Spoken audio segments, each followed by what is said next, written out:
Enhancing the identity starts with the run game, and Sedrick Alexander will have a big year for the Dores.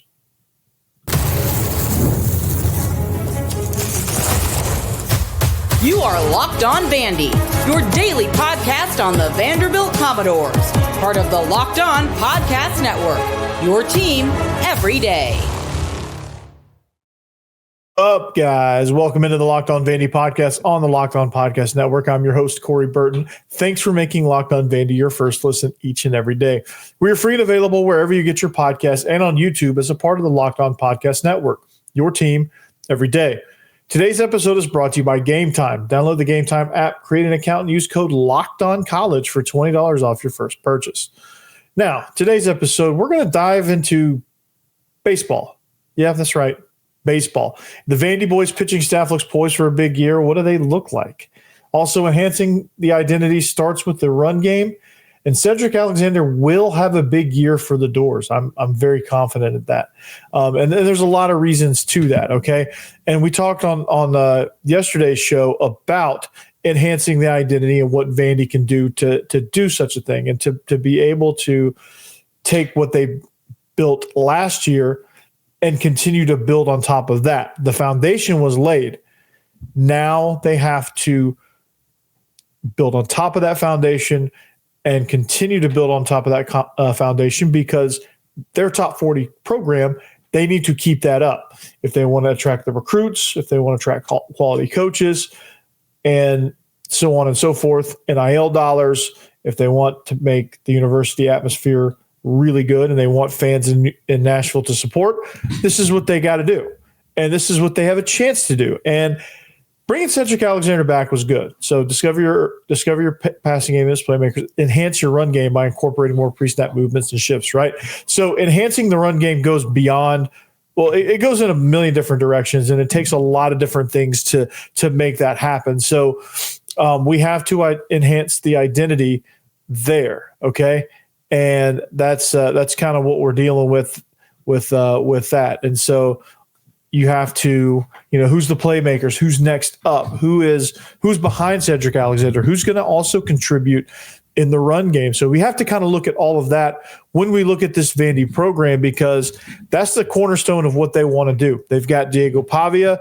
We know what he can do in the run game. They've got Sedrick Alexander. We know what he can do. He got banged up. So what he has to do now is training and preparing his body for the rigors of the Southeastern Conference. And Vandy, in the meantime, needs to find 2 or 3 more options that can step in and just get some of those much needed carries and relieve Sedrick Alexander or Seti. I'm gonna call him Seti, so they can relieve Seti of some of the burden. So Sedrick Alexander first, okay? He's poised for a big year. I'm excited about him because he's coming in healthy. You saw what he was able to do at the beginning of the year, and as the year wore on, unfortunately, he wore on too, and he just broke down.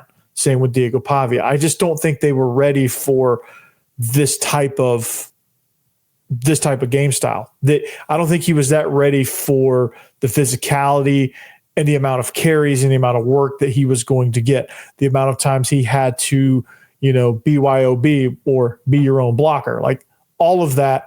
I think you can be ready for it. You can be prepared for it. You can be kind of like, hey, I'm good with this. Like you can, but you never really know until you get into it and it starts taking its toll on you. So that's another thing you have to consider when you want to do that. And so if you're going to be a heavy running team, you have to have a stable of running backs. And, I love AJ Newberry, but he just wasn't enough to carry the mail. And then they didn't have a third guy. So it's really just like, okay, we're going to beat up Diego Pavia. We're going to beat up Seti, and we're going to just see what we can get.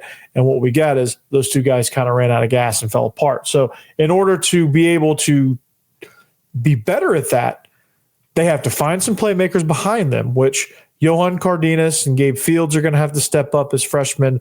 Monty Jones is going to have to step up. Chase Gillespie, I don't know where, what's going on with him. Like, he's going to have to find a way to get some meaningful carries. They're probably going to end up having to go to get somebody in the portal. So here's the good, the bad, the ugly with the running back positions. The good, I think you've got some good talent. I think Sedrick Alexander is a chunk play guy. I think he's a hard runner, smart, instinctive runner. I don't think he's a home run guy, which as your number one back, you would hope that guy can be a home run guy. But if he's not, is he a smart runner? Is he going to find the run lanes, and can he get chunk yardage at the very least? So he can at the very least do that. But I don't think he's going to break that 75-yarder. I could be wrong. That might be his area of focus in the offseason, but that's not who he is. He's good in the passing game. He's good at catching screens. He's good at just kind of being a nuisance for the defense, but he's not that guy where you're just like, okay, he could break this thing at any minute. So that's the concerns I have with Seti. And when he gets going too much, maybe he gets a little bit beat up. But AJ Newberry's the same way. I don't think he can take the beating of being a number one running back, but he does present some problems in the passing game. And he does present some other, second in command running back problems where you come in, he's a change of pace guy. He's a slasher, kind of more of like an off tackle guy, can do some things on the edge and can make some yards, but I don't think he's going to do anything exceptional, just like Seti. But those two guys as a 1-2 punch is pretty good, and I like where we're at with them. But I think you need something a little more, and that's kind of where this offense is, because the run game is going to consist of Diego Pavia, Sedrick Alexander, probably a little bit of Junior Sherrill in the jet, probably a little bit of Eli Stowers in the jet, AJ Newberry some passing game, and then you got to find another option, because you can't run jet sweeps all day. You can't run Diego Pavia 20 times, and you can't run Sedrick Alexander 25 times. You're going to have to find somebody to get some carries to take this burden off of their shoulders, and somebody who's not just going to come in and get 2 carries for 1 yard, and you're like, okay, well, that's your carries, and okay, here we go. Like, you got to find somebody that can be effective, because if you have an effective runner, it takes, like, those guys have to do all the work, and they're going to do all the work. If they can't find a third guy or even a fourth guy that could come in and make some positive yards and make something happen and be a threat enough to where defenses have actually got to pay attention. Like, if Monty Jones comes in and the defense is like, yeah, we're not falling for that, and they load up against the pass because they're like, our front four can take care of him, he's not good, that's a problem. So they have to figure out, who's this guy? Who is it? Is it Monty Jones? Is it Gabe? Is it Gabe Fields? Is it Johan Cardenas? Is it, who is it? Who is that third guy? Is that third guy on the roster yet? Is he sitting in the portal somewhere? Like, where is this next back coming from? Where's these carries coming from? And it doesn't have to be like, it can be like 10 carries. That's fine. You just even 10 carries does enough, because other aspects of the offense are also going to be bolstered. Okay. So, you've got to figure out, okay, how are we going to distribute the carries?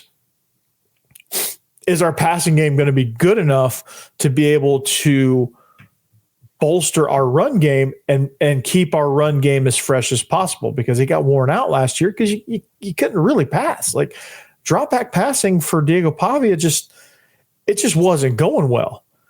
The receivers were either dropping it, he was overthrowing them, protection would break down. He could not, at his stature, he can't sit in the pocket back there and pick you apart. Like, that's not who he is. That's not what he's going to do. He's going to move around. He's going to break contain, and he's going to run around and throw some off-platform throw that you think should be picked 10 times out of 10, and it somehow gets completed. Like, I don't understand how those happen. But in order for the run game to be good, the passing game has to also be good, and Diego Pavia has to be able to be a threat there.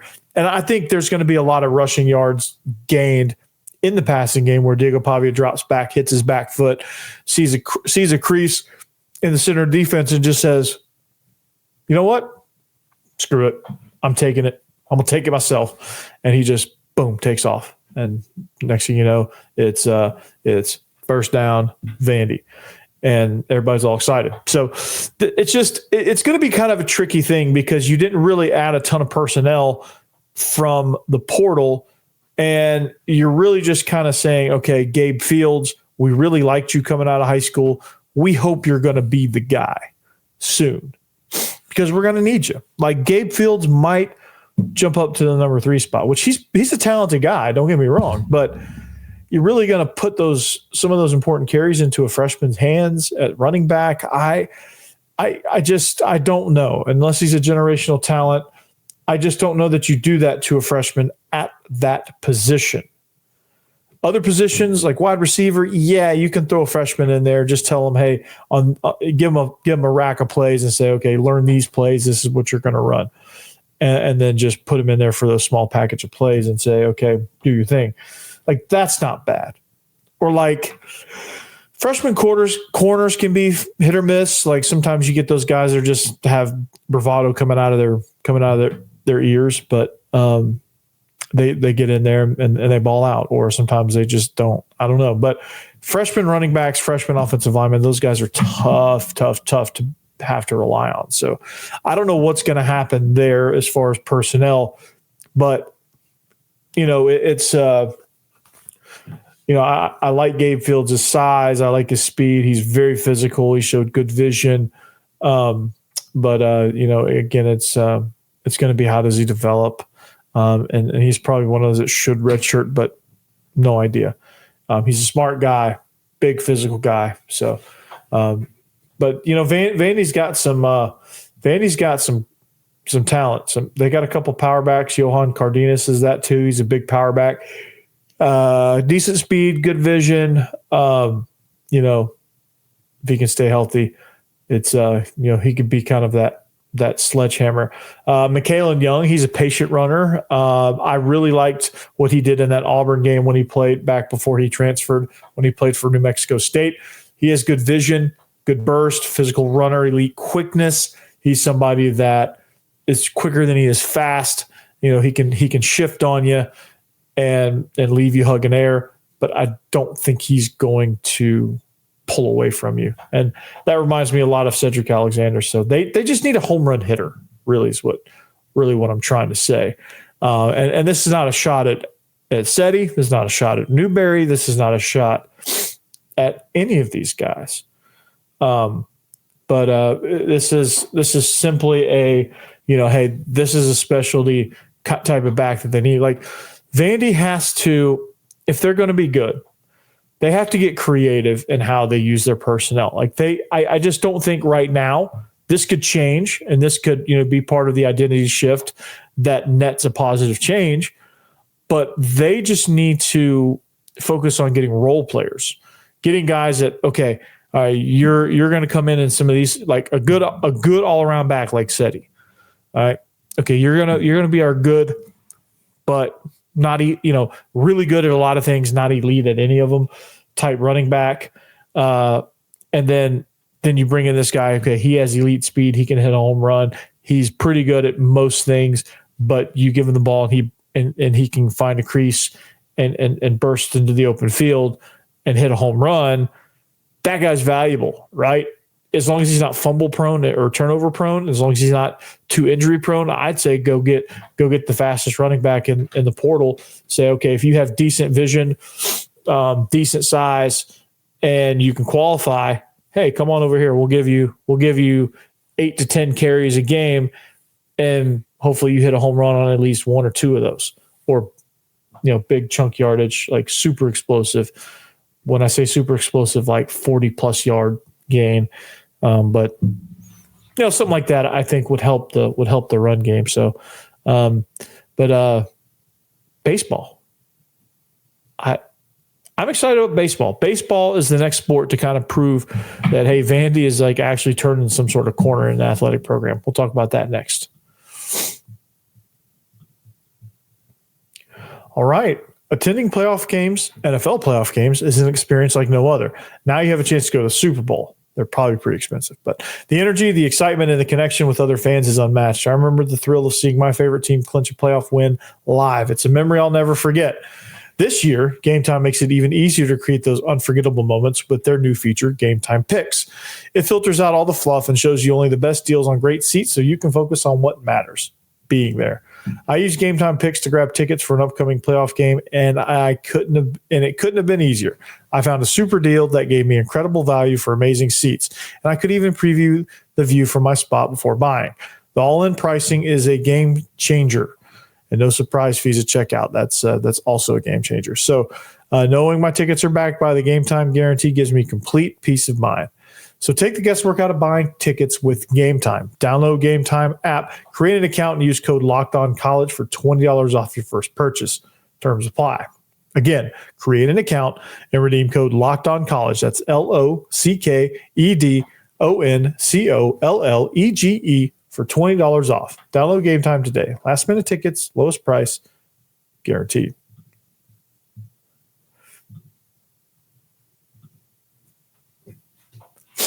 All right. Thanks for making Locked On Vandy your first listen each and every day. Thanks for making us your first listen each and every day. Thank you to the everydayers. We are free and available wherever you get your podcasts and on YouTube as a part of the Locked On Podcast Network. Your team every day. If you need a second listen, Locked On SEC, Chris Gordy does a phenomenal job. Later on tonight, our squad shows are dropping. So that was a lot of fun. They're just fun. That's all I'm going to tell you. So jump in there as well and make sure you're listening to that show. In addition to this show, thanks for making this one your first listen. I'm sure Chris will thank you for making your second listen for you guys. So baseball's cranking up, guys. Can you feel it in there? I think every one of you should get excited because baseball is finally upon us. And we're 4 weeks away from Vandy's opening day. Can you believe that? 4 weeks away. So we're going to look at the pitching staff because I think that was one of the things that we thought last season was going to be the strongest of strong points for Tim Corbin and his crew. But what ended up happening is it ended up being such an inconsistent roller coaster that, and I think some of this is just the nature of college baseball. Like, starting pitching just kind of is what it is in college baseball. You just can't predict it. But I think it was just more so than usual for Vandy with their starting pitching, and even their bullpen was even worse. So this is going to be an interesting year for that. But I'm really excited about what this staff brings to the table. J.D. Thompson, Ethan McIlvain are back, and Cody Bowker also joins the mix. They're kind of like those three guys, I feel like, are the clear-cut guys for the weekend positions. Now, how that shakes out Friday, Saturday, Sunday, that remains to be seen. I think you're going to have Tim Corbin just try to figure out what his best group is. It's these guys, they don't lack confidence. They lack a little bit of experience, but they don't lack confidence at all.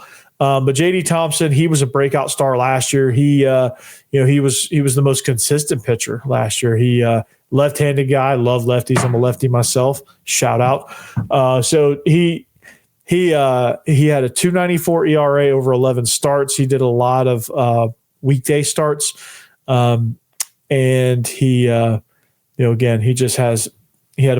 the most consistent guy. Like, and that was the surprise. Like he has a 3-pitch mix that works extremely well.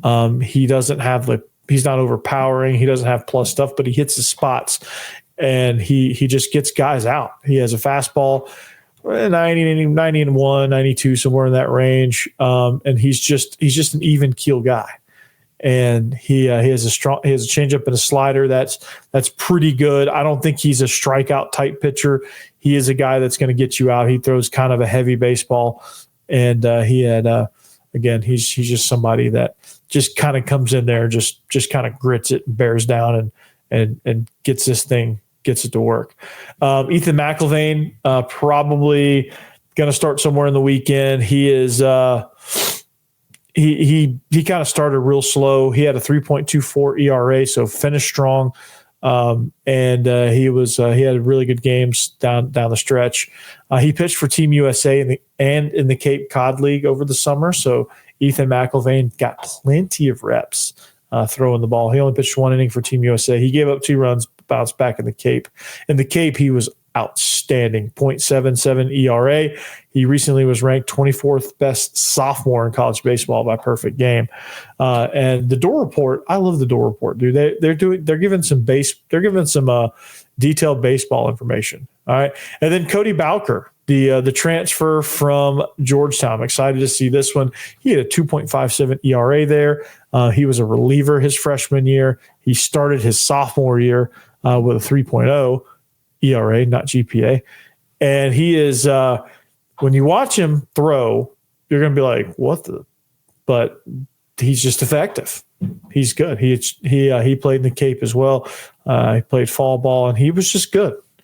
He was good. He was effective. He's a powerful righty, and he's just adept at getting people out. And the thing I like about all three of these guys is I really just kind of like their demeanor and their disposition, and it just seems like poise is going to be the most important thing for these starters, as they look to bounce back. So that's going to be something that, as you're trying to take a look and see and predict and say, okay, who's going to be what, having poise and these three starting linebackers, these starting pitchers have plenty of that. Luke Guth is also in the mix, maybe a spot starter, but he's in the starter mix as well.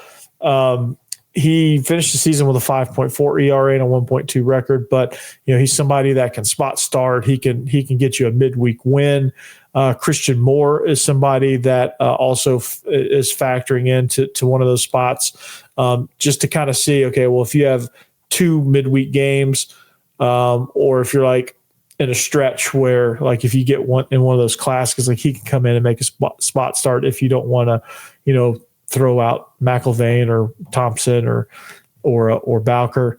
You can throw in one of these guys, let them get a spot start. If you got some injuries and things like that, and pitchers tend to get a little bit worn down. So these guys will come in handy towards the end of the season, especially in tournament time. So they're going to get plenty of reps, and that's kind of what Tim Corbin, a veteran guy that knows how to construct pitching staffs during the SEC tournaments and postseason play.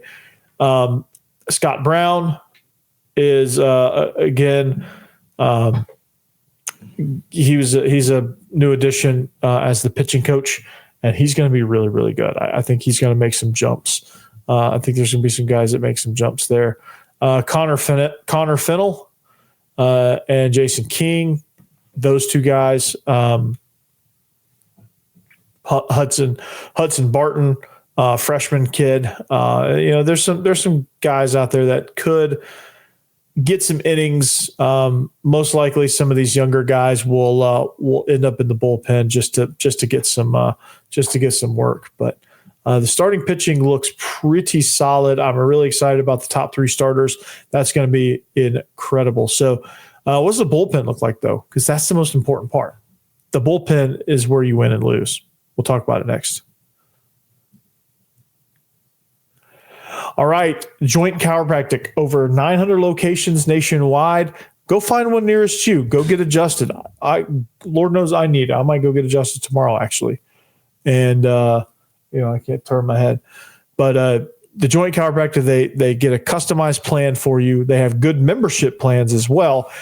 And they really just kind of get you fixed up, man. And there's no better way to describe it than last time I got cracked, I just kind of floated out of there. And I am scared to put a microphone near any part of my spine when Dr. Nolan cracks it, because it's going to be loud, because I am all sorts of jacked up. And this is going to be a lot of fun. But 900 locations near you, so make sure you visit the closest one to you. Or if you live in the Bellevue area, just go check out the Bellevue location. You won't regret it, I promise. And it's a great place to go, and it's comfortable. Staff's well versed in this stuff, and they make you feel comfortable as well. So make sure you check that out. So the Joint Chiropractic, 900 locations nationwide. Go visit one.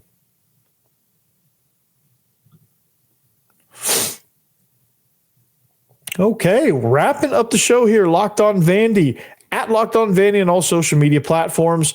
Make sure you check out the show. Make sure you like, subscribe, all of that good stuff, and just check us out. Leave the feedback. If you have any topics that you would like to hear about, this is kind of like mailbag style, but I don't really want to call it mailbag because that seems kind of cliched. But like, if there's anything you want me to talk about, want me to discuss, I will discuss. Like I got some feedback about discussing the draft stock of the guys that are entering the NFL draft. CJ Taylor, Stephen Hubbard, and there's one other one I'm forgetting about, I'm sure. But that'll be a lot of fun to check out, like what their NFL draft stock is like, and we'll go from there. So, but looking at pitching, man, the starting pitching is going to be pretty exciting. But like, what's going to happen when the bullpen comes in? Okay, what's going to happen? Because you had some young arms last year, and it's just not sure. That's the name of it. You're just not sure, because last year you come in and you're like, okay, well, they have 7 starting pitchers. They can only pitch 3 on the weekends. Like, these guys have got to go somewhere. It's going to be a talented group. And the bullpen ended up just being very shoddy and very just like, what's going on here? Like, what are we doing? And that's not a good feeling when your starter goes out in like the 5th inning and you have to get through a game and you're just sitting there going, who are we going to go to? And that had to be a sinking feeling for Tim Corbett, knowing, okay, we got runners on second and third with 1 out, and I've got to go to the bullpen. What are we going to do? And I'm sure he wasn't saying that because he has supreme confidence in these guys, but it's just the shaky nature of the bullpen with a combination of young guys who can get kind of antsy in those situations. And when you get antsy in baseball as a pitcher, guess where that ball goes when you release it? It rises. So it's if you start it in the strike zone, it's going to rise to a perfect meatball. And so and those usually get driven out of the park. So these young guys have got to learn. They've got to learn some poise. But Hudson Barton, Luke Guth, Matthew Shorey, Connor Fennell are guys that are going to be big-time relief guys. Some of them long relief, some of them like middle relief or short relief. Miller Green is somebody that he impressed as a freshman, and he's going to be probably somebody that goes and is that go-to left-handed arm from the bullpen. But who's going to be the closer? Who's going to be the closer? Green will probably be likely the first guy. Brendan Cyber will be the next guy. So you have a lefty and a righty that can come out of the bullpen. Like if you need a righty, first side of the bullpen is going to be Brendan Cyber likely, and if you need a lefty, first side of the pen is going to be Miller Green. So this is something that you look at, but the age-old question: who is going to be the closer? Ryan Ginther, he'll be in the mix, but he's the most experienced. He's had a large role, so maybe he's ready for the closing role. I don't know. He's a lefty, and if you can get guys out, you can come close the game. Sawyer Hawks went down with an injury. Is he going to be back? They've got some decisions to make, right? They've got some, Tommy O'Rourke is somebody that he'll probably just most likely be middle relief. Levi Huseman, some middle relief stuff. Dukanovich, it's there's a lot of guys out there. There's probably too many names to name, but you've got some really good options there. You just gotta the key to the bullpen is you just gotta figure out who's what's what, and you got to figure out the 2 or 3 guys that you can undoubtedly put them in a bases loaded situation with 0 outs, and they come out with unscathed, and they come out better than they went in. That type of situation. Like, you got to find that in your bullpen. And if you don't, then it's going to be another long year. Or you better hope your weekend guys can go 9 innings each, because it's not a good feeling when you don't really have much down there, or like somebody is having an off night and just throws the whole game off because you come in the 6th inning and just get absolutely shelled in your outing, and next thing you know, you took a 4-run lead. Now you're in a 3-run deficit. just because your guy just had an off night. And that happens. That's the nature of baseball. You just have to kind of limit the damage and know that, hey, we got more than one guy that we can come and pull in. So, but baseball 4 weeks away from the first game. This is going to be a lot of fun. Basketball's in full swing. Football is they're grinding away in the nickel club and getting bigger, stronger, faster for the season. But that's all I got for you today. Hope you guys have a great rest of your day. Enjoy Locked On Vandy, and we'll see you back here next time. Anchor down. Peace out.